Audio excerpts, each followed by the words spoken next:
Kajian ilmiah.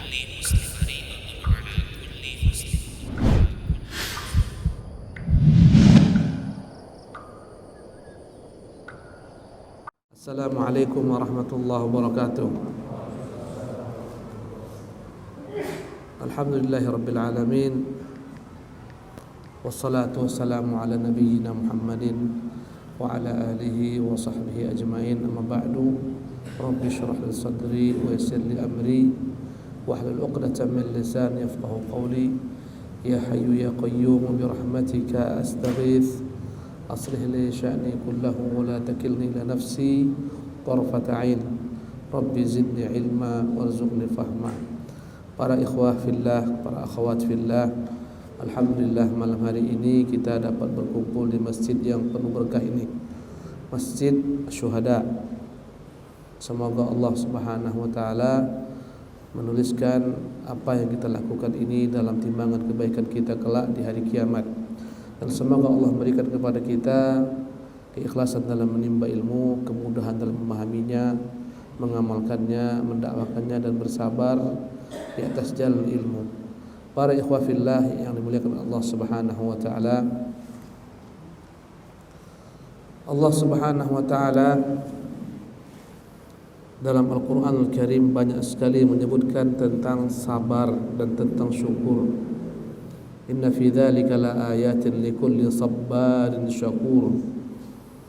Dalam 5 tempat disebutkan ya bahwasanya hal demikian adalah merupakan tanda-tanda kebesaran Allah bagi kaum yang mau bersabar lagi mau bersyukur.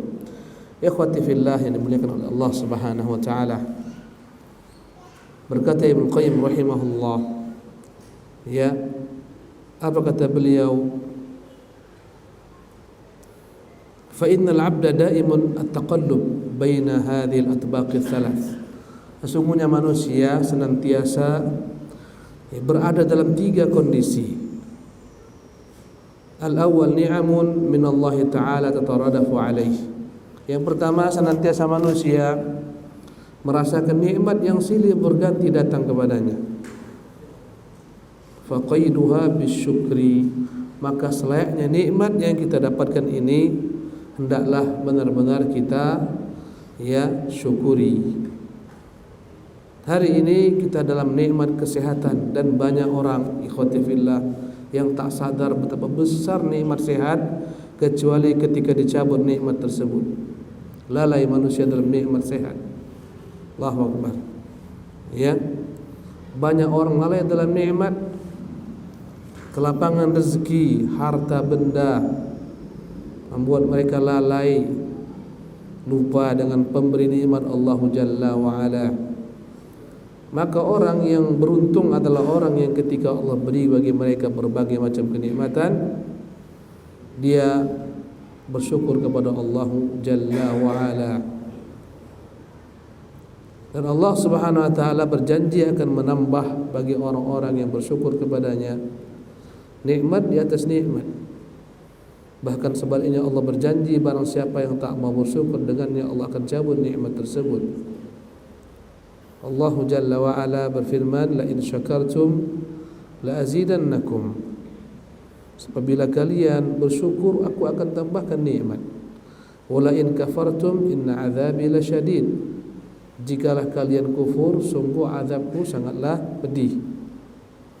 Jadi ikhwati fillah rahimakumullah, hidup ini penuh dengan kenikmatan yang kita rasakan silih berganti datang. Nikmat punya anak, nikmat punya istri, nikmat punya pekerjaan, nikmat punya rumah, dan seterusnya, yang harus kita lewati dengan syukur. Yang kedua, kata orang, hidup ini bagaikan roda pedati, terkadang di atas, terkadang di bawah. Yang kedua, walikannya adalah mihanun minallah, ujian dari Allah Subhanahu wa taala. Yabtalihi biha, ujian yang Allah berikan kepada hamba dalam berbagai macam hal. Ya Allah menguji hamba dengan ujian tersebut berupa hal-hal yang tidak dia senangi. Penyakit itu ujian,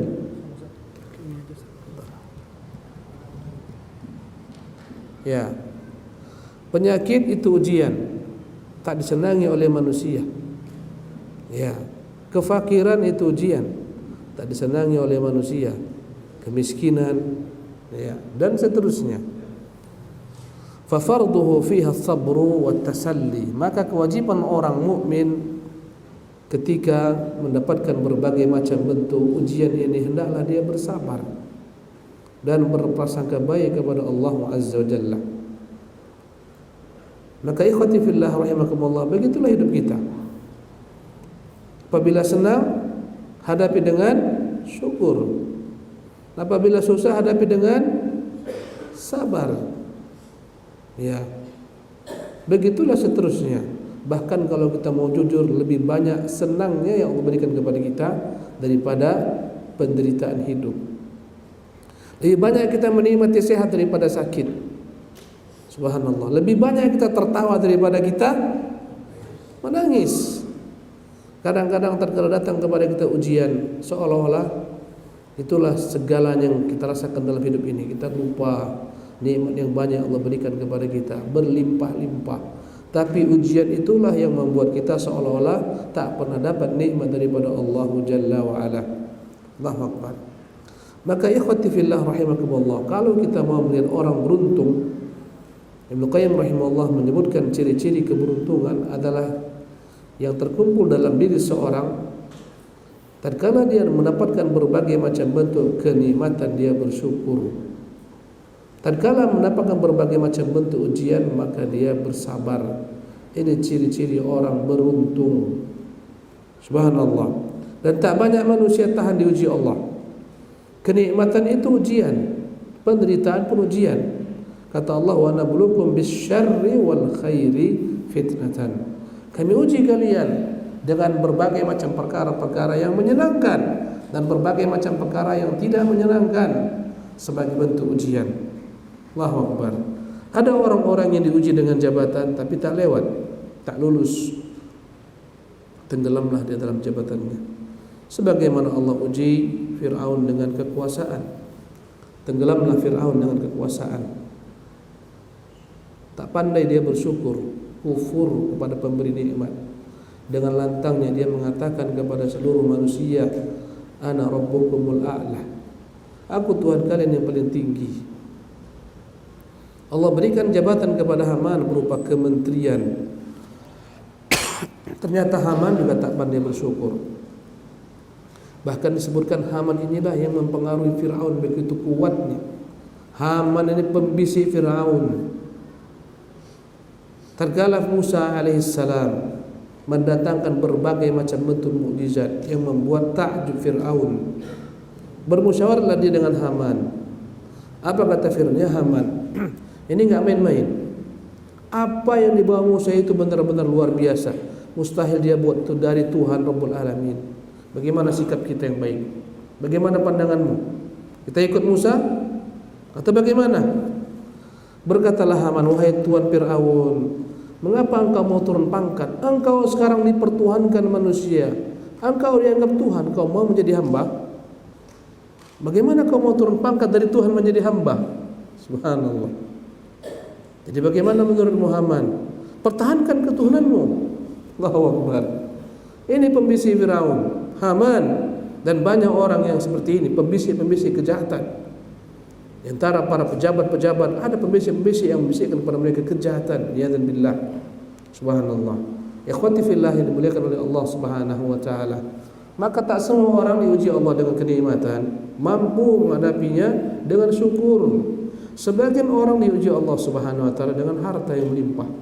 Dalam Quran disebutkan sejarah orang terkaya dalam Quran adalah Qarun. Ya, diuji Allah dia dengan harta. Kaya raya Qarun. Padahal Qarun ini kalau kita lihat bukan dari bangsa Mesir, bukan dari bangsa Firaun. Qarun ini dari bangsa Bani Israel, kaumnya Musa. Kata Allah, inna Qaruna kana min qaumi Musa. Sesungguhnya Qarun itu dari kaumnya Musa. Fabagha alaihi, tapi dia menentang Musa. Allahu Akbar. Tak mau beriman dengan Musa, sombong dengan kekayaannya. Padahal seharusnya dia mendukung Musa, bahkan Musa anak pamannya sendiri. Allahu Akbar. Ya. Allah berikan kepadanya kemahiran dalam berdagang, berbisnis, sehingga begitu dahsyatnya kekayaannya. Dikatakan dalam Al-Quran, wa inna mafatihahu la tanu'u bil usbati ulil quwwah, sehingga kunci-kunci gudangnya harus dibawa, dipikul orang-orang yang kuat karena banyaknya kunci-kunci gudangnya. Kunci gudang harta Qarun begitu banyak, sehingga tatkala gudang tersebut dibuka, dikunci, yang membawanya sekelompok orang-orang kuat. Subhanallah. Ya. Suatu hari Qarun ini dengan bangganya berjalan di tengah-tengah manusia. Dia tampakkan semua kekayaannya.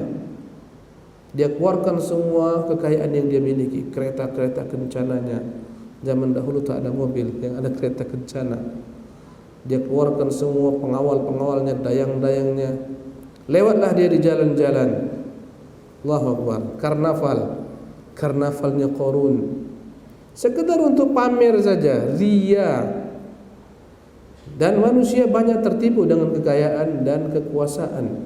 Orang selalu mendekat kepada kekayaan dan kekuasaan, padahal di sana kebinasaan mereka. Kalau tak pandai bersyukur kepada Allah Jalla wa'ala. Maka berteriaklah orang-orang sepanjang jalan melihat Qarun. Mereka berkata, ya laita lana mithla ma utiya Qarun. Aduhai, enak jadi Qarun ini ya, nikmat. Kalaulah kami jadi Qarun, nikmatnya luar biasa. Wa innahu ladzu hadzin azim. Inilah namanya orang beruntung. Kalau mau tahu orang beruntung, lihatlah itu Qarun. Lihat dayang-dayang saja cantik-cantiknya luar biasa. Bagaimana istri-istrinya, gundik-gundiknya. Allahu Akbar. Ya, ini kacamata manusia ahli dunia yang terpaut dengan kekuasaan dan kekayaan. Dianggap itulah segalanya, padahal dia ujian yang tak semua orang lulus dengannya. Ya, berkatalah orang-orang yang Allah berikan kepada mereka ilmu, kepada orang-orang ahli dunia ini, wailakum thawabullahi khairul liman aman. Untuk apa akan kagum dengan orang seperti ini? Kufur, ingkar, tak pandai bersyukur. Sungguh ganjaran Allah berikan kelak lebih utama daripada apa yang dia dapatkan. Negeri akhirat lebih luas daripada dunia yang sempit. Subhanallah. Berjalanlah Qarun dengan seluruh bala tentaranya, dayang-dayangnya. Tiba-tiba Allah Subhanahu wa taala sebutkan dalam Quran, terjadilah peristiwa yang kita lihat di mata kepala kita sekarang ini. Pada zaman ini kita menyebutnya apa? Istilahnya likuifaksi. Boleh saja ketika itu Allah datangkan gempa, tiba-tiba runtuhlah ya tempat berdirinya Qarun dan seluruh harta bendanya.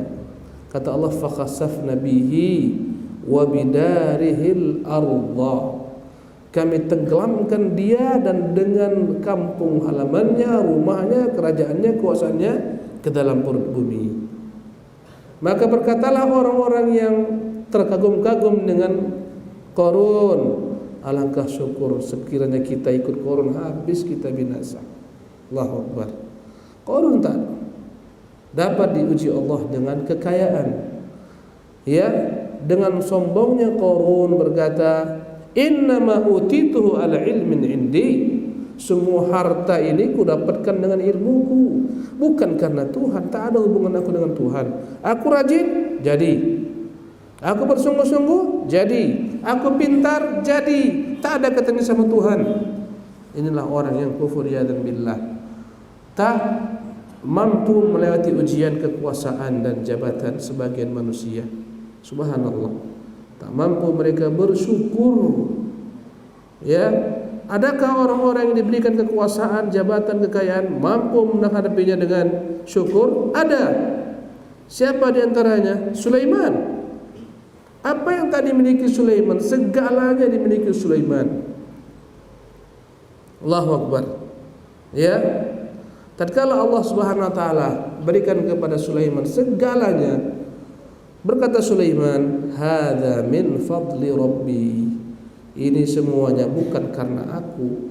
Ini semua murni karena kebaikan Tuhanku, kedermawanannya. Min fadli Rabbi, karena karunia Tuhanku semata, bukan karena apa-apa diriku ini, tak ada apa-apanya. Liyabluwani, dan dengan itu dia mengujiku. Ashkur am akfur, apakah aku mampu bersyukur atau aku kufur. Allahu Akbar. Dia sukses dengan ujian. Orang taklukkan untuk Sulaiman segala-galanya. Angin takluk dengannya.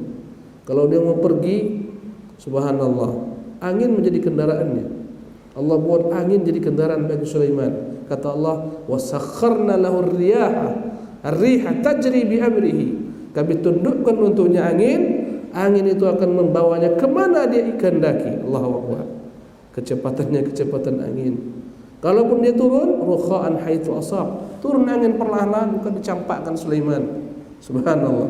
Karakter angin menyampaikan segalanya, ini enggak, turun baik-baik. Allahu Akbar. Ya, bangsa jin tunduk di bawah kekuasaannya, bangsa binatang sukses. Sulaiman sukses, bersyukur kepada Allah. Pernah suatu ketika dia lalai, dia marah besar.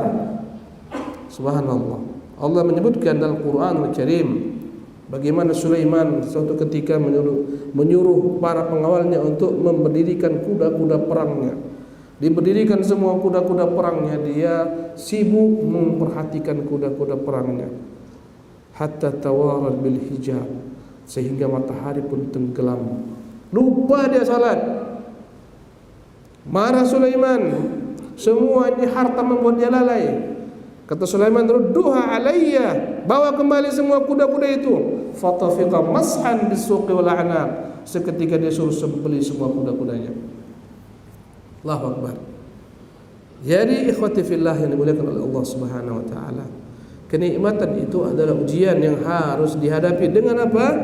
Syukur. Subhanallah. Mata kita ini adalah nikmat besar. Tandanya kita, ya, orang yang tahu diri adalah menggunakan nikmat mata kita untuk kebaikan, itu tanda syukur atas nikmat mata. Kadang-kadang mata kita berkhianat, berarti tak pandai kita bersyukur kepada nikmat Allah berupa mata ini. Allah mengatakan tentang mata-mata yang berkhianat, ta'lamu kha'inatal a'yun, ya'lamu kha'inatal a'yun wa ma tukhfis sudur. Dialah Allah yang mengetahui kha'inatal a'yun, mata-mata yang berkhianat, wa ma tukhfis sudur, dan apa yang disimpan dalam hati Allah mengetahuinya. Subhanallah. Apa itu mata berkhianat? Melihat hal-hal yang Allah Subhanahu wa taala haramkan. Allahu Akbar. Kadang-kadang melintas akhwat, subhanallah, tampak kita ada yang cantik, terlirik juga akhwat tua. Nah, nampak sama ikhwat, tundukkan pandangan. Gara-gara dilihat orang, tundukkan pandangan. Kalau tak ada ikhwat, dari balik kaca tengoknya 1 jam. Subhanallah. Nikmat telinga, syukuri dengan mendengarkan kalamullah, hadits Rasulullah sallallahu alaihi wasallam. Dalam tubuh kita ini nikmat yang begitu banyak dan besar dahsyatnya, yang kadang-kadang kita lalai mensyukurinya. Gigi kita ini nikmat besar loh, subhanallah. Gigi kita ini begitu dahsyat. Kadang-kadang kita perawatan gigi, nambal gigi, subhanallah. Sekali datang 500.000, sekali datang 500.000. Mau 4-5 kali datang 3 juta. Itu perawatan gigi, subhanallah. Mematikan saraf gigi supaya dapat ditambal. Nikmat gigi, apalagi namanya gigi palsu. Berapa satu gigi palsu? Siapa sih tukang gigi? Subhanallah. Apalagi menanamkan gigi. Allahu Akbar. Ginjal kita. Kadang-kadang kita mengeluh, Ustaz, sudah ya susah hidup Ustaz. Mengeluh, payah cari makan. Pasar-pasar sepi, ekonomi merosot, dolar melonjak, macam-macam. Padahal begitu banyak nikmat yang Allah berikan kepadanya yang dia lalai mensyukurinya. Subhanallah. Ikhwati fillah rahimakumullah. Orang banyak berkata, aku sudah bersyukur Ustaz. Sekarang apa hakikat syukur? Ya, Ibnu Qayyim rahimahullah mengatakan, wa huwa mabniyun ala thalathati arkan. Syukur itu baru akan benar ketika memang dia tegak di atas 3 rukun, 3 pilar syukur. Kalau tidak ada padanya 3 pilar ini, syukurnya hanyalah bohong-bohongan saja. Pertama, al-i'tirafu biha batinan. Pertama, ya, pilar syukur pertama, mengakui itu semua nikmat datang daripada Allah Jalla wa'ala. Ketika dia menganggap ini nikmat bukan dari Allah, karena memang aku ya pintar, sekolahku sudah kemana-mana, S1, S2, S3, profesor, doktor, semua sudah kurai. Karena itulah aku mendapatkan nikmat ini. Ini namanya kufur nikmat. Subhanallah. Kayak kali kufur. Oh iya, memang aku pintar berdagang, aku kuasai semua ilmuku ini. Ya, kufur dengan nikmat Allah Subhanahu wa taala. Katakan qul bi fadlillah wa rahmatihi. Katakan semua karena karunia Allah, semua karena rahmatnya semata. Sungguh besar nikmat Allah kepada kita. Kata Allah, wasbagha alaikum ni'amahu dhahiratan wa batinah. Dan dia liputi kalian dengan cucuran nikmatnya, nikmat yang zahir, nikmat yang batin. Nikmat ada 2, zahir, batin. Semuanya nikmat besar. Apa nikmat zahir? Ini yang sekarang bersama kita. Pakaian, nikmat zahir. Tempat tinggal, rumah, kendaraan, nikmat zahir. Kesehatan, nikmat anggota tubuh yang selamat, telinga, mata. Ini nikmat zahir yang begitu banyak, tak akan dapat terhingga. Andai kata kita sakit di rumah sakit, tak bisa bernapas dengan baik dan benar, harus dipasang apa namanya? Oksigen. Ya, dibantu dengan oksigen. Subhanallah. 1 tabung oksigen 500.000. Bertahun-tahun kita hidup tak pernah Allah minta kita, kau bayar oksigen. Allahu Akbar. Subhanallah. Maka ini rukun pertama, al-i'tirafu biha batin. Kita akui, ya Tuhan, semua nikmat darimu semata, bukan karena aku. Subhanallah. Wat tahaddutsu biha zahiran. Yang kedua, ya, membincangkan nikmat tersebut dengan lisannya. Mengatakan alhamdulillah, ini semua karena Allah semata, alhamdulillah. Puji Allah dengan lisanmu. Kata Allah, fa amma bi ni'mati rabbik wa amma bi ni'mati rabbika fahaddits. Adapun nikmat yang diberikan Tuhanmu, bincangkan. Ucapkan, beritakan kepada manusia. Ini semua bukan karena apa-apa, akhi. Semua karena rahmat Allah semata kepadaku. Kemudahan yang dia buat sehingga aku berhasil dalam hal ini. Ini yang kedua, tahadduts biha. Yang ketiga, ini yang lebih penting lagi, wa tasrifuha fi mardati waliha wa musdiha wa mu'tiha. Menggunakan segala macam nikmat yang Allah berikan kepada kita ini, ya, untuk mencari ridha Tuhan yang memberikan nikmat ini, yang melimpahkannya kepada kita. Cari ridhanya.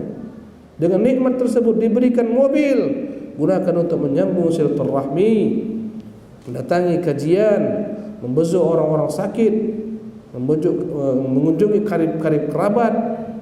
Ini berarti dia telah benar menggunakan nikmat tersebut. Subhanallah. Diberikan nikmat mobil, lupa daratan ke tempat-tempat maksiat, ke tempat-tempat ya orang berbuat maksiat, ke tempat perjudian, ke tempat perzinahan. Ini orang kufur nikmat. Subhanallah. Itu baru satu contoh nikmat mobil. Ya. Ikhwati fillah yang dimuliakan Allah Subhanahu wa taala. Ini nikmat zahir, banyak tak terhingga. Ya. Bayangkan sekarang, andai kata antum tahu ginjal kita ini dihargai berapa satu? Mahal. Ratusan juta satu ginjal. Kalau ada yang mau jual ginjal, mahal. Subhanallah. 200 juta, 300 juta satu ginjal. Subhanallah. Nikmat besar. Kita selalu mengeluhkan miskin, fakir, susah. Nikmat Allah berikan berlimpah. Lupa kita, lalai kita. Ya. Jadi ini nikmat zahir. Ada yang kedua. Nikmat apa yang kedua? Batin. Ini nikmat yang paling tinggi.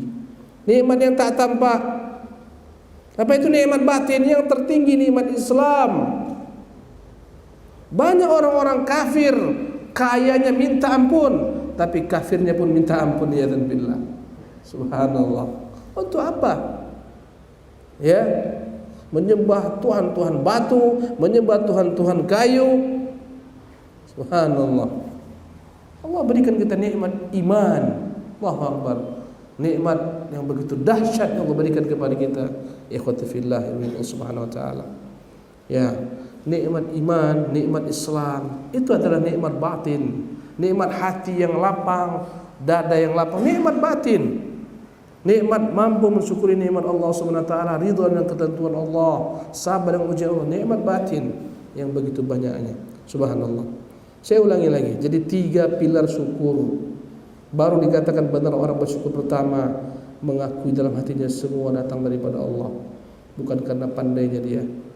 Karena banyak orang pandai terkadang tak Allah beri nikmat. Banyak orang tinggi-tinggi ilmunya tapi melarat hidupnya.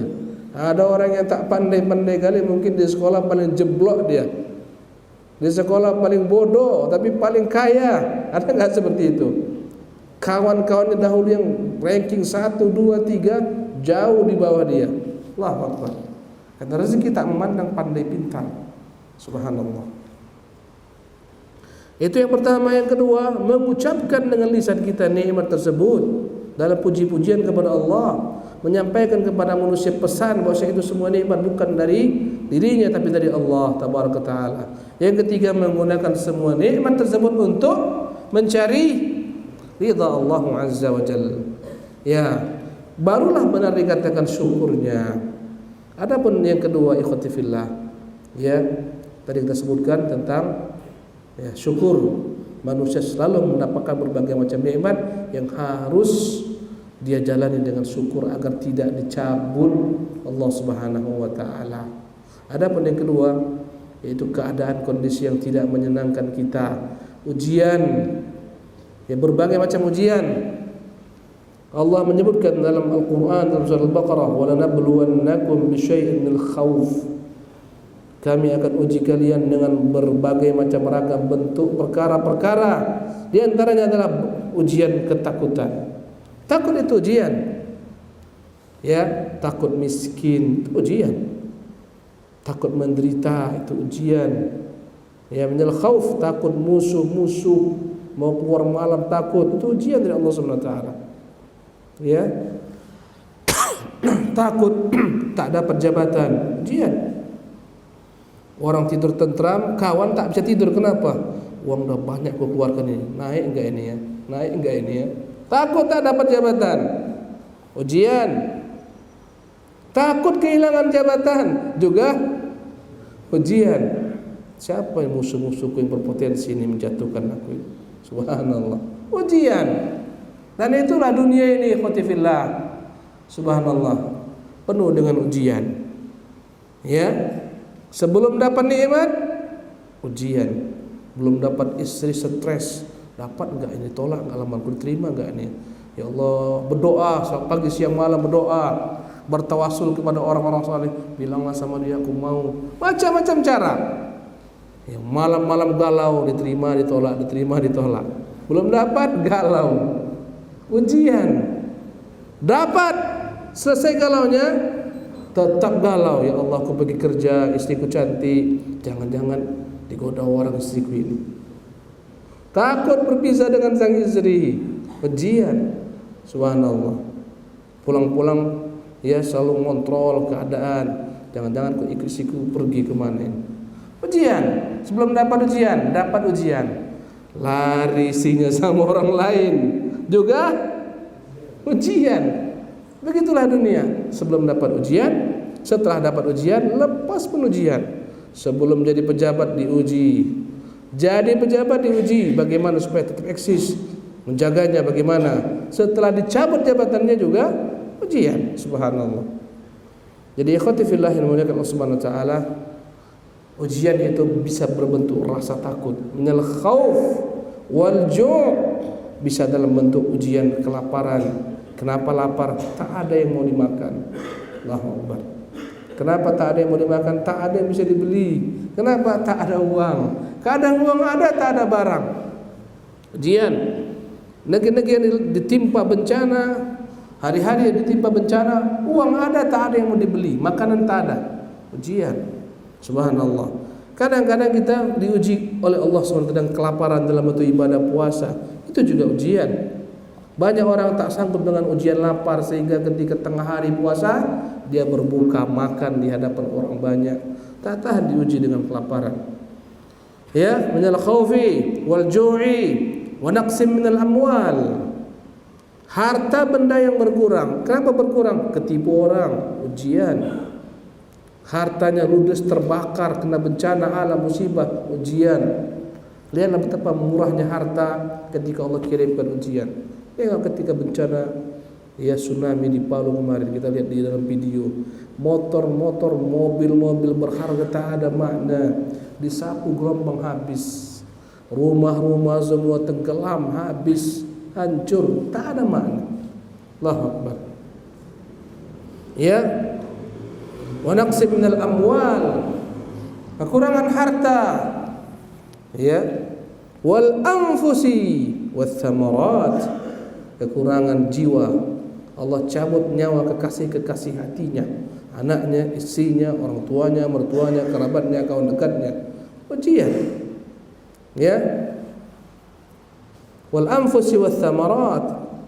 Demikian juga ujian berupa buah-buahan yang tak kunjung panen atau yang gagal panen karena bencana alam, dicuri orang dan seterusnya. Subhanallah. Ya. Kata Allah Subhanahu wa taala di ujung ayat ini, wa basyiris sabirin. Beritakanlah gembira bagi orang-orang yang mampu bersabar. Siapakah mereka orang-orang yang bersabar? Alladzina idza asabathum musibatun qalu inna lillahi wa inna ilaihi rajiun. Mereka lah orang-orang yang sekiranya ditimpa musibah, mereka seketika sadar. Mereka pun berkata, ya Allah, kami ini semua adalah milik-Mu. Inna lillah. Kami ya Allah milik-Mu jua. Wa inna ilaihi rajiun, dan kami akan dipulangkan pula kepadanya, pemilik segalanya. Subhanallah. Ulaika alaihim salawatun min rabbihim wa rahmah wa ulaika humul muhtadun. Mereka inilah orang-orang yang mendapatkan salawat daripada Tuhan mereka. Salawat Allah kepada kita hamba adalah ampunannya, rahmatnya, nikmatnya. Wa ulaika humul muhtadun. Mereka itu pula lah orang-orang yang mendapat petunjuk. Allahu Akbar. Ikhwati fillah rahimakumullah. Hidup harus dihadapi dengan sabar. Yang tak ada kesabaran tak jadi semua urusan agama dan urusan dunianya. Kita melihat orang bersabar menderita untuk sesuatu perkara-perkara dunia yang ingin dia capai. Orang-orang beriman harus juga bersabar untuk meraih surga Allah Subhanahu wa taala. Dan surga Allah Subhanahu wa taala tak diraih dengan berleha-leha. Kata Ibnu Qayyim rahimahullah, ya la yunalu rahatu illa la tunalu rahatu birraha. Kenikmatan tak akan didapatkan dengan berleha-leha. Siapa yang mendapatkan kenikmatan harus berpayah-payah mendapatkannya. Nikmat surga tak akan dapatkan dengan berleha-leha. Tak beramal, tak beribadah, tak mau solat, tak mau puasa, menyepelekan hukum Allah, perempuan tak mau berjilbab, dan seterusnya. La tunalur rahatu birrahah. Ya, la tunalur rahatu illa bijisr min at-ta'ab. Sesungguhnya kenikmatan tak akan dicapai kecuali jembatan yang harus dilewati dengan berbagai macam bentuk penderitaan, kesulitan. Subhanallah. Pepatah kita mengatakan bersakit-sakit dahulu bersenang-senang kemudian. Subhanallah. Dan sabar ibadallah adalah bagian daripada agama. Bahkan dia sepenuhnya agama. Yang tak punya sabar tak punya agama. Sabar adalah sesuatu yang ganjarnya tidak pernah ternilai saking banyaknya. Allah mengatakan tentang orang-orang bersabar, innama yuwaffas sabiruna ajrahum bighairi hisabin. Sesungguhnya orang-orang yang bersabar akan diberikan bagi mereka ganjaran yang tidak terhingga. Subhanallah. Ibadallah, Allah banyak menyuruh kita bersabar, dan sabar itu hakikatnya dibagi ulama menjadi 3 bagian.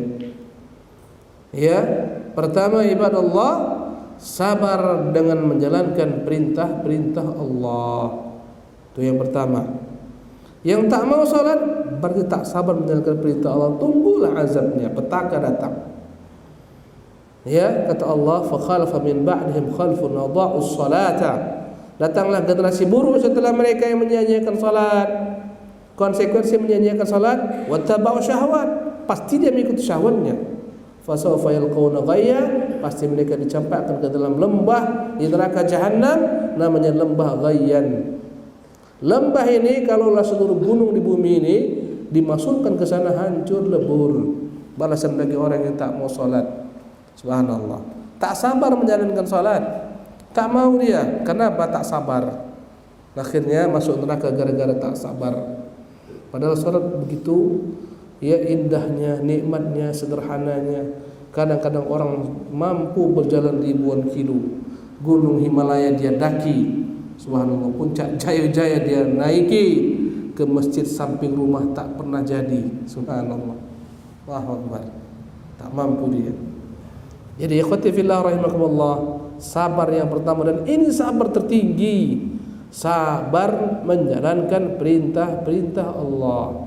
Karena inilah hakikat kita diciptakan Allah Subhanahu wa taala untuk mengabdikan diri kita kepadanya, menjalankan perintah-perintahnya. Wa ma khalaqtul jinna wal insa illa liya'budun. Tidak aku ciptakan jin dan manusia kecuali beribadah kepadaku. Ini sabar tertinggi tingkatnya. Sabar berpuasa, ya, tak mau berbuka kecuali matahari tenggelam. Sabar ketika melaksanakan ibadah haji, ibadah umroh, semuanya butuh kesabaran. Ya, ini sabar pertama. Adapun sabar yang kedua, sabar menjauhi larangan-larangan Allah Subhanahu wa taala. Yang dia adalah penyempurna pertama. Larangan inilah yang jika kita kerjakan menghalangi kita sampai kepada Allah Jalla wa Ala. Sabar tidak terjerat dalam berbagai macam maksiat Allah haramkan. Ya, sabar tidak melaksanakan riba. Sabar dia. Ya. Misalnya ikhwati fillah yang mulia Allah Subhanahu wa taala, dia tahu nih, ya ada orang kasih pinjam uang tapi minta bunga, sabar tak diambil. Subhanallah. Kenapa? Ini riba. Riba bahaya. Terjerat dalam riba bahaya, dahsyat dosanya. Yang paling ringan daripada pintu-pintu riba 70 lebih pintu-pintunya, bagaikan seorang menzina ibunya. Sabar dia. Walau tak punya apa-apa, tak apa. Yang penting aku sabar dengan kepada Allah SWT. Sabar tak berzina, sabar tak mencuri, sabar tak berjudi, sabar tak menipu. Subhanallah. Sabar yang kedua. Adapun sabar yang ketiga, ikhwati fillah, sabar dalam menghadapi berbagai macam cobaan yang datang dari Allah Subhanahu wa taala terhadap dirinya yang tidak disukai. Sabar terhadap penyakit, bencana, musibah dan seterusnya. Inilah 3 jenis sabar. Subhanallah. Mana yang paling tinggi? Nomor 1. Makanya sabar Yusuf itu, sabar Yusuf ketika dicampakkan ke dalam sumur oleh saudara-saudaranya, ya, ini tak ada maknanya jika dibandingkan sabar Yusuf tak berzina. Ketika peluang ada, ruangan tertutup, dipaksa oleh tuannya, tapi tetap dia bersabar. Kenapa demikian? Karena sabar ketika musibah namanya sabrun ittirari, sabar terpaksa, mau tidak mau harus sabar. Datang bencana alam, mau apa lagi? Daripada kita tak sabar dapat dosa, lebih baik bersabar. Sabar yang tak ada padanya pilihan, itulah dia sabar menghadapi musibah. Tapi sabar mengerjakan perintah, sabar menjauhi larangan, itu dalamnya ada ikhtiar. Kita boleh mengerjakan, boleh meninggalkan. Orang sabar dengan salat padahal dia bisa meninggalkannya. Subhanallah. Ini lebih besar nilainya dibandingkan orang sabar ketika datang kepadanya penyakit. Yang kedua ini namanya sabrun ikhtiyari, sabar yang kita bisa memilih antara mengerjakan atau tidak mengerjakan. Adapun musibah, sabrun ittirari, sabar yang mau tak mau harus kita terima. Subhanallah. Ibadullah Allah Subhanahu wa taala. Dan sabar ini pilarnya dibangun atas 3 pilar pula agar benar seseorang dikatakan bersabar. Pertama, habsun nafsi 'anit tasaffuti bil maqdur, menahan diri tidak membenci, tidak mencela, menghujat ketentuan takdir. Sabar itu. Ya. Tak menghujat ketentuan takdir Allah Subhanahu wa taala. Allah cabut nyawa kasih hatinya, dia bersabar. Dia tidak meratap, ya, menghujat ketentuan takdir Allah Subhanahu wa taala. Ini yang pertama. Yang kedua, habsul lisan anil syaqwa wa habsul jawarih anil ma'siyati. Yang kedua adalah menahan lidah, tidak mengucapkan kata-kata yang membuat Allah murka. Pertama, ikhwati fillah, ya. Pilar-pilar sabar yang pertama adalah menahan jiwa kita, diri kita, hati kita untuk tidak mencela takdir. Yang kedua, menahan lisan. Yang ketiga, menahan anggota tubuh untuk tidak bermaksiat. Subhanallah. Ketika datang musibah sebagian orang bermaksiat, ketika datang musibah ada orang yang menampar-nampar wajah, mengoyak-ngoyak baju, ya, menggundul rambutnya dan seterusnya. Inilah dia 3 pilar sabar. Seseorang akan dinyatakan sabar jika dia mampu menegakkan 3 pilar ini dalam dirinya. Ya, yang pertama, ibadallah, dia sadari ini semua datang daripada Allah dan dia terima dengan hati yang lapang. Mata boleh menangis tapi tetap dia menerima ketentuan takdir Allah Subhanahu wa taala. Yang kedua, menjaga lisannya. Yang ketiga, menjaga seluruh tubuhnya untuk tidak bermaksiat kepada Allah Jalla wa Ala. Demikianlah ikhwati fillah kajian kita malam hari ini, ya, insyaallah tabaraka taala. Nanti kita akan lanjutkan selepas Isya, ya, sesi tanya jawab untuk mempertajam materi kita malam hari ini. Mohon maaf atas segala macam kekhilafan. Subhanakallah bihamdika asyhadu an la ilaha illa anta astaghfiruka wa atubu ilaika. Assalamualaikum warahmatullahi wabarakatuh. Dalam hidup kita ini, tadi saya sebutkan, kita senantiasa berhadapan dengan nikmat-nikmat yang harus kita syukuri dan ujian cobaan yang harus kita sabari. Ada satu hal lagi, yaitu apa? Yaitu dalam hidup ini pasti kita akan tergelincir salah berdosa. Maka bagi orang-orang yang berdosa, apabila dia ingin meraih kejayaan, kesuksesan, keberuntungan, wajib bagi dia untuk segera beristighfar, bertaubat dan dosa-dosanya. Ibnu Qayyim menyebutkan 3 inilah ciri-ciri keberuntungan pada seseorang. Kalau kau mau tahu orang beruntung, tak perlu lihat dengan harta bendanya, jabatan, kekuasaannya, kaya miskinnya dia, cantik, jelek rupanya. Orang beruntung itu adalah orang yang ketika diuji Allah dengan berbagai macam ujian, kenikmatan, dia bersyukur. Jika menghadapi berbagai macam cobaan, dia bersabar. Dan jika dia tergelincir salah berdosa, dia pun beristighfar, menyesali dosa-dosanya, bertobat, ya, kepada Allah Subhanahu wa taala. Kata Rasulullah, kullu bani Adam khata'un, setiap anak Adam itu khata'un, bersalah. Wa khairul khata'ina tawwabun, sebaik-baik orang bersalah adalah orang yang mau bertobat. Mengharapkan kita tak pernah salah mustahil. Mengharapkan kita tak pernah berdosa mustahil. Ya, kata Nabi, lau lam tudhnibu, kalau akan tidak pernah berbuat dosa, la dhahaba bikum, Allah binasakan kalian semua. Kemudian Allah akan datangkan satu kaum yang mereka berdosa, kemudian mereka beristighfar, bertaubat kepada Allah Jalla wa'ala. Maka ikhwatul kiram rahimakumullah, masalahnya bukan ada pada waktu kita berdosa tergelincir, karena memang kita manusia tempat khilaf dan lupa. Masalahnya adalah apakah kita mau segera berbenah diri, bertobat, beristighfar. Maka inilah keadaan yang dalam manusia. 3 hal ini. Kadang-kadang tergelincir salah berdosa, dia harus beristighfar, bertobat. Dapat nikmat, dia harus bersyukur. Dan dapat ujian, penderitaan dan seterusnya, wajib bagi dia untuk bersabar. Hanya dengan 3 hal inilah seseorang akan meraih keberuntungan. Apabila tak ada pada 3 hal ini, pastikan dia merugi. Wallahu musta'an. Ya, silakan soal-soalnya tadi.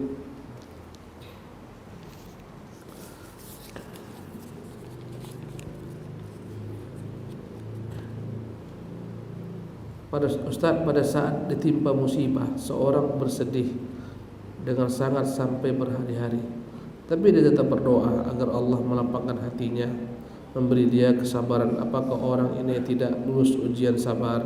Jazakumullah khair. Ya, dalam menyikapi musibah ini ada beberapa tingkat manusia.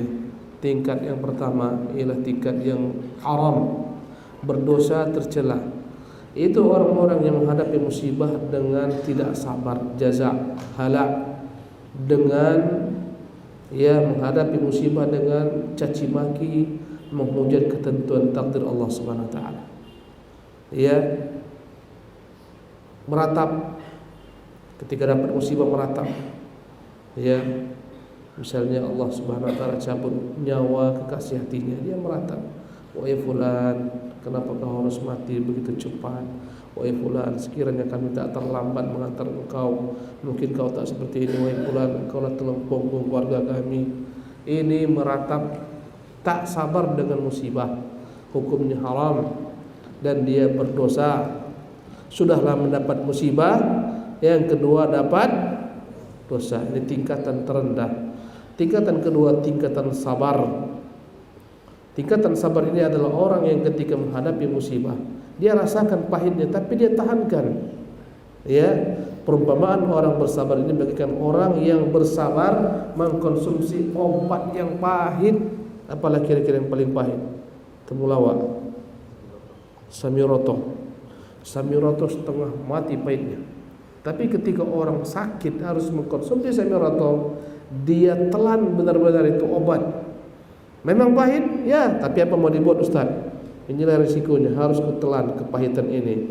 Ini tingkat sabar, dan dia tingkat yang terendah, dan dapat nilai pahala ketika seorang bersabar menghadapi ujian. Allah cabut kekasih hatinya, dia menangis, dia bersedih, dia rasakan pahitnya, tapi dia sabar menerima ketentuan Allah Subhanahu wa taala. Maka inilah yang Allah katakan, wa basyirus sabirin. Ternyata ada lebih tinggi daripada tingkat sabar. Ada orang-orang ketika dapat musibah ridha dengan musibah yang Allah timpakan kepadanya, sehingga hilanglah rasa pahit penderitaan musibah. Perumpamaan orang ini bagaikan orang yang mengkonsumsi Samiroto, tapi tak lagi dirasakan pahit. Kenapa? Karena begitu besar baginya harapan kesembuhan, sehingga pahit pun menjadi hilang. Bagaimana fulan Samiroto? Biasa aja. Tak pahit? Enggak. Kenapa? Karena harapannya besar dengan kesembuhan. Apa beda pertama sama yang kedua? Pertama merasakan pahit, yang kedua hilang pahitnya karena besarnya motivasi untuk sembuh. Begitulah tingkat ridha. Tingkat ridha ini adalah tingkat yang dia tak lagi merasakan pahitnya musibah, karena dia berusaha mengharapkan ganjaran daripada Allah Subhanahu wa taala yang begitu besar atas musibah, sehingga dia terima musibah tersebut dengan hati yang lapang, dada yang luas, tidak menghujat takdir, dan tidak lagi merasakan pahitnya musibah. Subhanallah, namanya ridha. Ada salah seorang tabi'in, Urwah bin Zubair. Urwah bin Zubair ini bawa putranya dalam satu perjalanan, satu tempat. Kemudian dia terkena virus, bakteri yang harus kakinya diamputasi. Ketika diamputasi, mau diamputasi, berkata sang dokter, "Kau harus minum ini, khamar, untuk meringankan musibahmu, karena pahit, ini sakit, kau akan dipotong kaki. Konsumsi khamar." Kata dia, apa resikonya kalau konsumsi? Kau akan tak sadar. Dia katakan, aku tak sudi, tak sadar. Aku tak sudi, mabuk, tak sadar lagi, sehingga hilang zikirku kepada Allah Subhanahu wa taala. Begini sajalah, biarkan aku sholat sunnah, kau potong kakiku ketika sholat. Maka dia putus kakinya ketika sholat, karena betapa indahnya baginya sholat, sehingga tak terasa sakit. Allahu Akbar. Orang ketika dia merasakan kecintaan kepada sesuatu, untuk meraih kecintaan tersebut, dia hilang baginya segala macam penderitaan. Subhanallah. Yang ada adalah kelezatan yang dia rasakan. Hal itu juga terjadi dengan salah seorang sahabat. Mereka berdua berjaga malam. Ada salah seorang Yahudi yang mengintip mereka sedang berjaga malam. Dia berkata kepada kawannya, kau tidur, saya tunggu, nanti ganti-gantian kita. Dia pun sholat malam, kemudian diambil panah, kemudian dipanahkan ke laki-laki ini, sahabat Nabi yang sedang sholat, tancap di tubuhnya, darah pun mengalir. Dia tetap lanjutkan sholatnya sampai selesai. Ya, ketika dia sholat, dia bangunkan sahabatnya. Kata sahabatnya, kenapa tak dari tadi kau bangunkan diriku? Dia kata, kenapa? Aku enggan menyudahi sholatku, memutus surat yang sedang kubaca. Tak nikmat rasa ku memutus surat tersebut, ku teruskan. Allahu Akbar. Ini tak lagi dirasakan sakitnya panah yang menghujam tubuhnya, karena nikmat yang dirasakan terhadap kalamullah tabaraka taala. Ini tingkatan yang lebih tinggi daripada tingkatan sebelumnya, tingkatan ridha. Tingkatan yang paling tinggi namanya tingkatan syukur. Subhanallah. Apabila dapat musibah, dia bersyukur kepada Allah Subhanahu wa taala. Bukan bersabar, tapi apa? Bersyukur kepada Allah Subhanahu wa taala. Datanglah dokter beritakan, Urwah, kakimu sudah kami amputasi, selesai sholat. Dia katakan, alhamdulillah, Allah berikan kepadaku 2 kaki, dicabut 1, masih ada 1 lagi. Allahu Akbar. Datang orang mengatakan, wahai Abdullah, wahai Zubair, namanya Urwah, wahai Urwah, putramu, qaddarallahu ta'ala, putramu mati, ya, keinjak kuda. Dia katakan, alhamdulillah, aku memiliki 4 putra, Allah ambil 1, masih ada 3, alhamdulillah. Nah, ini lihat ya, subhanallah. Sebagian para penimba ilmu, penuntut ilmu, kadang begitu dahsyatnya cintanya kepada ilmu sehingga dia lupa dengan musibah yang datang melandanya.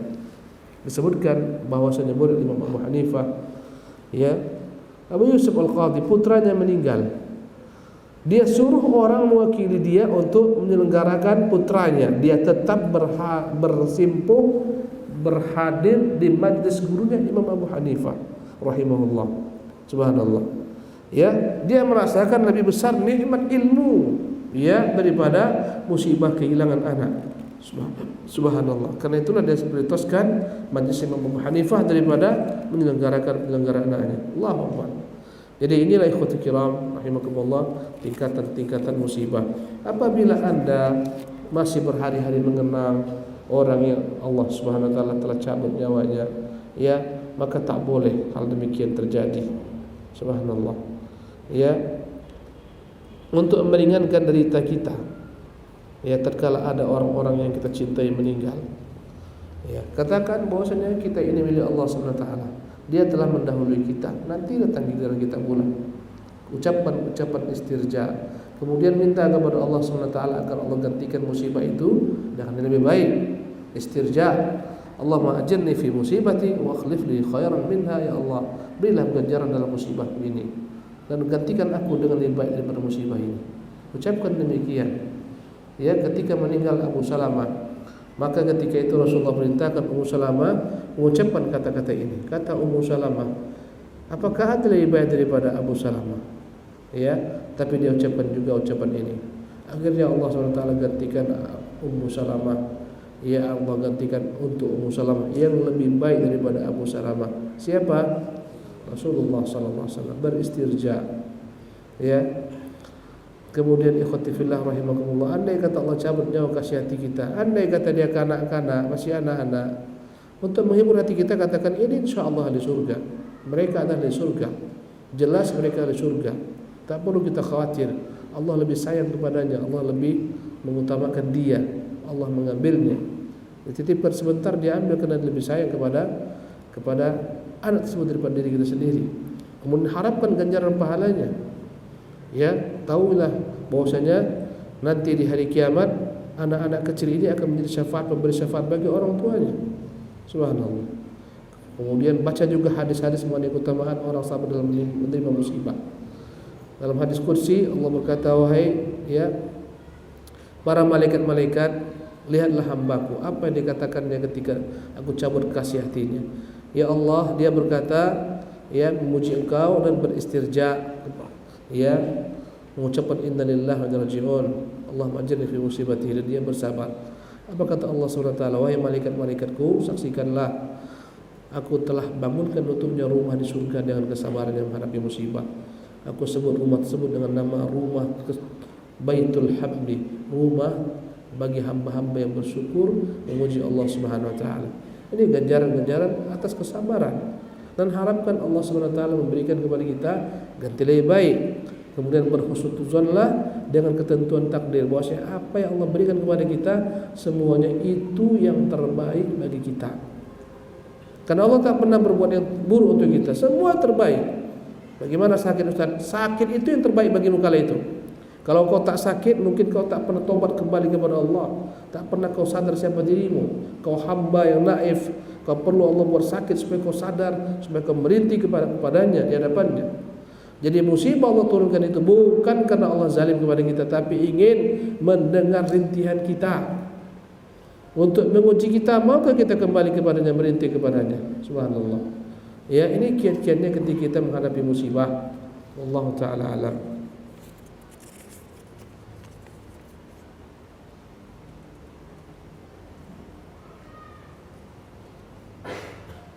Makna sabar itu apa? Sabar secara bahasa, sabara bermakna habasa, menahan. Sabar adalah menahan. Menahan apa? Menahan diri.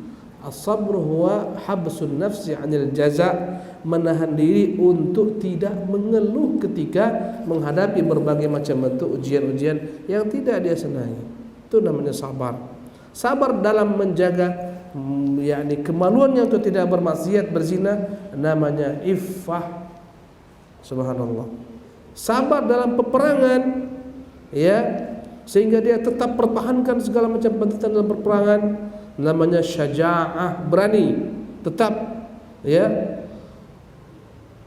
Sabar ketika seseorang itu mampu melampiaskan kemarahannya tapi tetap dia bersabar, namanya hilmun. Wahai Tuhanku, sesungguhnya Allah memuji orang-orang berbuat ihsan. Ya, Allah berfirman, wallahu yuhibbul muhsinin. Sudah, engkau sekarang merdeka untuk wajah Allah Subhanahu wa taala, pergilah. Allahu akbar. Sabar dalam menahan diri itu tidak melampiaskan, menumpahkan kemarahan, namanya hilmun. Subhanallah. Jadi sabar semuanya indah. Jemaah yang dimuliakan oleh Allah Subhanahu wa taala.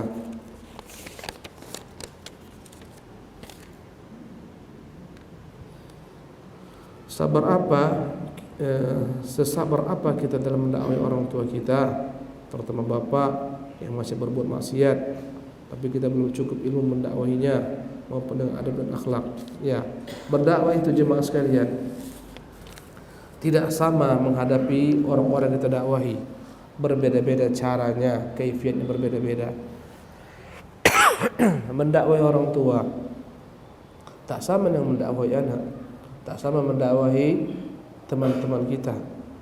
Mendakwahi penguasa tak sama dengan mendakwahi rakyat. Semuanya ada cara-caranya. Iya.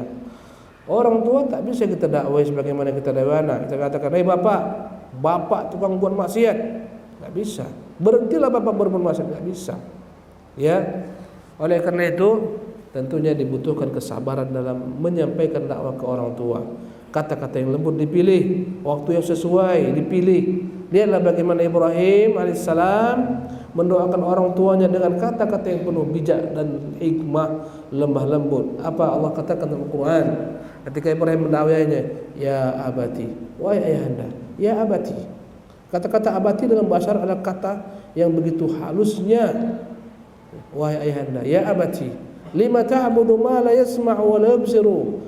Ya, kenapa kau sembah yang tak mampu mendengar, tak mampu melihat, wala yughni anka syai'an, tak berguna bagimu sedikit juga pun. Ya abati, ya, dan seterusnya. Pilih kata-kata yang bijak. Ya, pilih waktu yang tepat. Upayakan jangan seolah-olah kita menggurui dia. Ya, karena dia akan marah takkan digurui. Ya. Kemudian setelah kita sampaikan dengan waktu yang tepat, cara yang tepat, bersabarlah. Sampai kapan kita bersabar? Sampai kita mati atau sampai dia mati. Enggak ada istilah, udah karena memang ayah tak mau lagi ikut perkataanku, kita berpisah, engkau bukan ayahku lagi. Tak ada cerita. Tak bisa. Tetap. Sampai kapan? Sampai kita mati mendakwai dia. Lihatlah Nabi SAW mendakwahi pamannya Abu Thalib sampai kapan? Sampai pamannya mati. Begitulah dakwah. Maka tak boleh kita berhenti berdoa kepada Allah, perbaiki akhlak. Yang paling gampang berdakwah kepada orang tua adalah dengan akhlak budi pekerti yang mulia. Itu yang paling membuat mereka dapat menerima berdakwah. Jangan sampai sudah kita belajar, sudah ngaji menjadi kasar dengan orang tua. Ayah ini banyak kali amalannya salah ini, sesat ayah ini, marahlah dia, disesatkan. Ya, subhanallah. Nah, Ustaz, ketika kita menghadapi masalah yang tak kunjung terselesaikan, malah muncul lagi masalah yang lain. Jika muncul perasaan tak sanggup dalam menjalaninya, terkadang muncul pikiran, kenapa harus aku yang menanggungnya? Apakah yang termasuk mengeluh, Ustaz? Ya. Kau harus paham, Allah tak akan pernah membebani jiwa kecuali apa yang mampu dia pikul. Apa dalilnya? La yukallifullahu nafsan illa usaha. Allah tak akan membebani jiwa kecuali apa yang mampu dia pikul. Jadi apapun musibah yang kau terima itu ada pada kapasitas dirimu, mampu memikulnya. Tak mungkin Allah memikulkan kepada kita apa yang tak mampu. Ini adalah perintah-perintahnya, semua mudah. Salat berapa kali sehari semalam? 5 kali saja. Kalau 50 kali sehari semalam, baru keluar masuk masjid. Payah. Semuanya syariatnya mudah. Tak ada yang payah, semuanya mudah. Subhanallah. Maka kau harus paham bahwa musibah masalah yang kau terima itu sebenarnya engkau mampu menghadapinya, tapi kau tak sabar. Subhanallah. Ikhwati fillah rahimakumullah. Hidup ini ujian. Ya, yang tak siap menghadapi ujian tak usah hidup. Hidup ini dalam rangka menyelesaikan masalah. Hidup ini masalah dan kita hidup untuk menyelesaikan masalah. Yang tak siap menyelesaikan masalah tak usah hidup. Yang tak mau mendapat masalah tak usah hidup. Hidup ini adalah untuk menghadapi masalah-masalah. Tak punya uang, masalah, cari solusinya. Tak punya bini, masalah, cari solusinya. Tak punya kerja, masalah. Subhanallah. Ya. Kedua, sadarlah bahwasanya Allah Subhanahu wa taala itu memiliki nama yang diantara nama-namanya adalah Al-Hakim. Artinya apa? Maha bijaksana. Alaihissallahu bi ahkamil hakimin. Bukankah dia Tuhan yang maha bijak sebijak-bijaknya? Subhanallah. Ketika kau yakini Allah maha bijak, tak akan mungkin ada yang salah tempat. Karena mana hikmah menempatkan sesuatu pada tempatnya, itulah namanya hikmah. Subhanallah. Andai kata kadang-kadang kita merasa cemburu kepada tetangga di samping kita, orang kok banyak berbelanja ke dia, kemari orang tak ada berbelanja, seharian sunyi, samping pulang balik orang datang. Akhirnya kita cemburu kepada kawan samping karena kita kurang memaknai nama Allah Al-Hakim. Apa itu Al-Hakim? Maha bijaksana. Sesungguhnya rezeki tak akan pernah tertukar. Memang rezeki dia hari ini, kau sabar aja.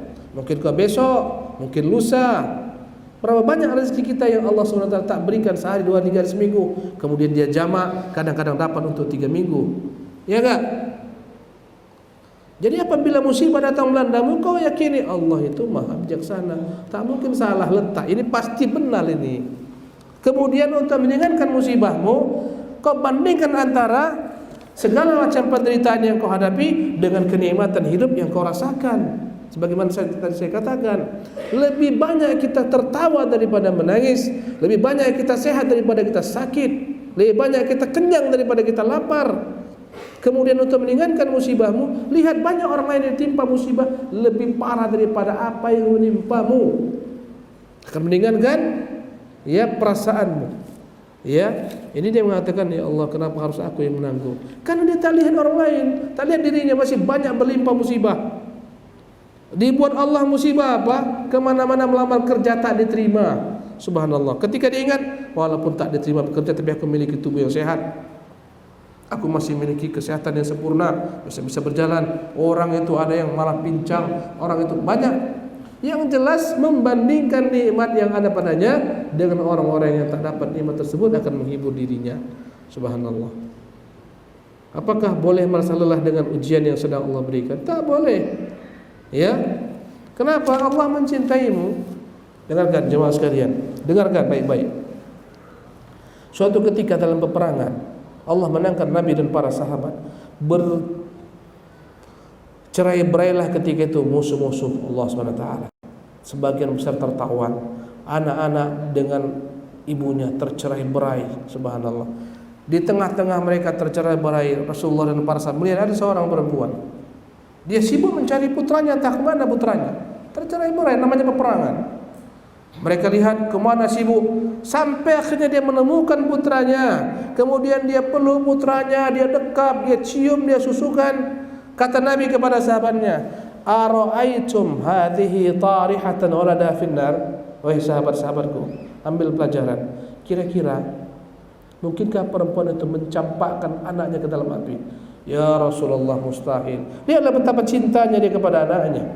Kata Nabi, "Lallahu arhamu bi'abdihi min hadhihi biwaladiha." Sungguh Allah lebih rahmat kepada hambanya daripada rahmat sang ibu kepada putranya. Allah rahmat kepada kita, Allah. Berapa kali kita buat dosa, Allah berikan kepada kita maaf. Tak dihukum kita. Andai kata kita buat dosa langsung dihukum, habis semua kita. Allahu Akbar. Nama Allah Ar-Rahman, nama Allah Ar-Rahim. Dengan dua nama ini engkau beribadah menyembah Allah SWT, tak akan pernah muncul keluh kesah lagi. Sebagaimana Allah menguji Ayub dengan penyakit, tak berkeluh kesah. Subhanallah. Kenapa dia? Subhanallah. Karena dia merasa lebih besar nikmat yang dapatkan dibandingkan dengan ujian. Sampai suatu ketika Ayub ditinggalkan seluruh manusia, terisolir, istrinya pun meninggalkannya. Subhanallah. Habis semua tubuhnya dengan penyakit, hanya lidahnya yang selamat, tak putus berzikir kepada Allah Subhanahu wa taala. Kemudian dia pun berdoa kepada Rabbi, inni masaniya dhurru wa anta arhamur rahimin. Lihatlah doanya betapa indah. Ya Tuhanku, sesungguhnya aku ini ditimpa penyakit dan Engkau adalah Zat yang Maha Pengasih lagi Maha Penyayang. Hanya itu saja. Ya Tuhanku, aku ditimpa penyakit. Engkaulah Zat yang Maha Pengasih lagi Maha Penyayang. Fakashafna ma bihi min dhurrin, kata Allah, seketika kami singkap penyakitnya. Subhanallah. Jadi kenapa Ayub bisa bertahan dengan sabar yang begitu dahsyat? Ya, karena dia benar-benar tahu siapa Tuhan Allah SWT yang tak pernah mencelakakannya. Subhanallah. Kadang-kadang pahit penderitaan hidup ini, ikhwatillah. Tapi ketika kamu yakin dengan Allah, semua kepahitan menjadi hilang. Lihatlah bagaimana ibunda Nabi kita Ismail. Allah uji Ibrahim. Hai Ibrahim, kau letakkan Ismail dan ibunya di lembah yang tak ada pada kehidupan, yang kelak akan menjadi tempat orang-orang bertawaf Ka'bah. Ditinggalkan oleh Ibrahim. Allah perintahkan. Subhanallah. Dan dia tak beritahu kepada Hajar karena berat memberitahunya. Disiapkan di sana sedikit bekal, ya berupa kurma dan seterusnya, air. Ketika itu dia tinggalkan keduanya. Berkatalah ibunda Ismail, wahai Ibrahim, engkau akan tinggalkan kami? Dengan siapa kau tinggalkan kami di sini? Ibrahim tak menjawab. Wahai Ibrahim, dengan siapa kau tinggalkan kami di sini? Ibrahim tak menjawab. Berkata ketika itu Hajar, Allahu amaraka bihadza, wahai Ibrahim, apakah Allah perintahkan engkau dengan hal ini? Kata Ibrahim, ya, dengan mengangguk kepalanya. Apa kata Hajar? Idzan lan yudayyana. Kalau memang Allah perintahkan engkau demikian, pergilah. Dia tak akan mungkin sia-siakan kami di sini. Ini akidah. Allahu Akbar. Sabar ibunda Ismail. Ibrahim pun pergi, air pun habis, kurma-kurma habis, kering, susu pun tak ada karena tak ada lagi dikonsumsi. Subhanallah. Dia melihat putranya Ismail menggeliat seolah-olah mau mati. Dia naik ke sofa, naik ke marwah, pulang balik. Subhanallah. Sampai datanglah bantuan Allah Subhanahu wa taala. Walaupun dia yakin Allah tak menyanyiakannya, tapi dia berikhtiar, dia berusaha mencari bantuan. Dia naik ke atas, naik ke bawah, turun. Inilah namanya tawakal. Dampak kesabarannya apa? Allahu Akbar. Setiap saat orang berhaji, berumrah, tawaf, sa'i, mengikuti syariat Ibrahim, mengikuti panduan larinya Hajar. Allah abadikan mereka dalam Quran, dalam sunnah Rasulullah sallallahu alaihi wasallam. Maka bersyukurlah kita dengan semua nikmat Lebih banyak nikmat daripada ujian yang Allah berikan kepada kita. Ini soal terakhir. Ustaz, ana selalu sedih. Kok ada lagi datang?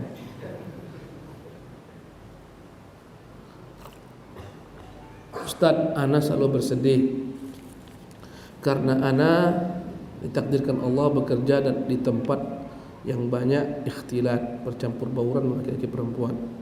Kemudian setiap hari mendengar nyanyian diputar oleh kerja. Ana merasa selalu berdosa menjalani hari-hari karena hal tersebut. Apakah ana termasuk tidak bersyukur terhadap nikmat Allah Subhanahu wa taala yang Allah berikan? Karena yang ana inginkan ana bisa menikah dan berhenti dari pekerjaan tersebut agar dapat lebih taat menjalankan perintah Allah Subhanahu wa taala. Hidup ini ujian. Ya, di antara ujian tersebut adalah kemaksiatan yang ada di sekeliling kita, itu ujian. Ya. Kadang-kadang di depan mata kita, itu ujian. Maka kita hadapi dengan perintah Allah Subhanahu wa taala. Ya, diperintahkan kita untuk mengingkari kemungkaran dengan urutan-urutannya. Kata Nabi, "Man ra'a minkum munkaran falyughayyirhu bi yadihi." Barang siapa yang melihat kemungkaran, hendaklah dia merubah dengan tangannya. Kekuasaan. Fa in lam yastati fa bi lisanihi, tak mampu dengan lisannya, lidahnya. Nasihat. Fa in lam yastati fa bi qalbi, tak mampu juga dengan lidahnya maka dengan hatinya. Fa dzalika adhaful iman, dan itulah selemah-lemahnya iman. Disitulah engkau sebenarnya berperan untuk berdakwah. Andai kata tak ada hal semacam tersebut, kapan kau dapat menilai ganjaran pahala berdakwah? Di sanalah kau dapat ganjaran pahala bersama dengan kemaksiatan yang ada di sekitarmu. Engkau tak mendengarkan musik, lagu-lagu dan seterusnya. Tak bisa, Ustaz. Ya, aku harus terdengar juga. Tutup telingamu. Ya, pasang macam-macam, dan tentunya sebelumnya kau coba beritahukan kepada kawan-kawan kerja rekanmu, hal ini tak baik, dalilnya ini dan seterusnya. Dakwai dia. Andai kata kita tak dakwai dia, padahal kita punya kesempatan dalam mendakwai, kita berdosa. Subhanallah. Andai kata telah kita dakwai dia tetap dia ngeyel seterusnya, sabarlah kita. Ya, bertakwalah semampu kita kepada Allah Subhanahu wa taala. Andai kata kau merasa tak nyaman dengan tempat pekerjaanmu, berdoalah kepada Allah agar Allah berikan bagimu tempat kerja yang baik. Bertawakallah kepada Allah Subhanahu wa taala karena dunia ini lebar, tak selebar daun kelor kata orang. Apabila kau lepas dari pekerjaan tersebut, masih banyak kerjaan lain yang dapat kau lakoni. Ya. Tapi yang namanya hidup dimanapun ada masalah. Pekerjaan dimanapun juga pekerjaan itu ada masalah. Subhanallah. Yang jelas adalah engkau siap menghadapi masalah. Andai kata kau berlari pada masalah, kemanapun engkau berlari di sana juga akan ada masalah serupa. Pindah kerja, di sini pun ada masalah begini-begini. Pindah lagi. Memang hidup itu untuk menghadapi masalah. Andai kata kau merasa kayaknya ini membahayakan agamaku ini, membahayakan akidahku, pindah. Tawakal kepada Allah Subhanahu wa taala. Masih banyak lahan-lahan kerjaan yang lain. Bumi ini luas. Ya. Wallahu tabaraka wa taala alam. Gimana ini? Cukup? Saya lihat dulu lah. Kalau mudah saya baca. Kalau payah saya lanjutkan. Bagaimana cara sabar dengan suami yang selalu mengulang-ulang kesalahan, dan kesalahan itu merugikan orang lain, sementara saya istri yang sering agak cerewet. Terpujilah suami-suami yang sabar dengan istri cerewet. Subhanallah. Ibu-ibu yang Allah muliakan, suami berbuat kesalahan, cara memperbaikinya tak sama ketika ibu memperbaiki anak-anak, tak bisa sama. Suami itu pemimpin dalam rumah tangga. Allah yang melebihkan dia di atas kaum wanita. Allah mengatakan ar-rijalu qawwamuna 'alan nisa. Laki-laki pemimpin dalam rumah tangga bagi kaum wanita. Pemimpin ketika salah, tentu ada adab-adab dalam memperingatkannya. Tak sebagaimana kita memperingatkan anak-anak. Ya, apalagi laki-laki itu subhanallah, jika dia tak mampu sabar dengan sang istri yang cerewet, yang bawel, fatal dampaknya. Banyak kasus-kasus perceraian, subhanallah. Maka sabarlah sang istri menghadapi perangai suami yang salah. Nasihati dengan cara yang baik dan bijak. Subhanallah. Andai kata tak bisa kita menasihati dia, mungkin orang lain yang dia tuakan, yang dia segani menasihatinya. Apakah paman kita atau siapa, alim ulama, ustaz. Pilihlah waktu memberitahukan kepada suami kesalahan-kesalahannya. Ya, mungkin ketika waktu tenang. Kalau waktu mau tidur, ketika itu ucapan kata dia baik-baik, suamiku, aku sungguh mencintaimu. Ya, mulailah dengan mukadimah yang baik-baik. Subhanallah. Alangkah baiknya engkau kepada suamimu segala sesuatu kepenuhi, tapi satu hal menurutku kurang baik. Kalaulah kau tinggalkan, alangkah indahnya. Kan bagus itu. Kasih mukadimah. Jangan langsung, ya. Bapak ini memang tak punya otak katanya. Dia sebenarnya berkali-kali salah, berkali-kali. Memang kita manusia berkali-kali salah. Kita. Karena itulah ikhwati fillah, ya terhikmah nama Allah At-Tawwab. Bahasa Arab Tawwab dengan wazan fa'al, sighah mubalaghah. Maknanya yang berkali-kali menerima taubat. Tawwab. Kenapa nama Allah Tawwab? Karena kita berkali-kali salah. Kalau kita sekali salah, tak boleh lagi kedua kalinya, habis binasa kita semua. Istri kita pun demikian hakikatnya. Juga mereka berkali-kali salah. Subhanallah. Tapi kita sabar menghadapi kesalahan mereka. Ya, andai kata sekali salah langsung kita ceraikan, fatal akibatnya. Maka masing-masing kedua belah pihak adalah berusaha untuk bersabar. Ya.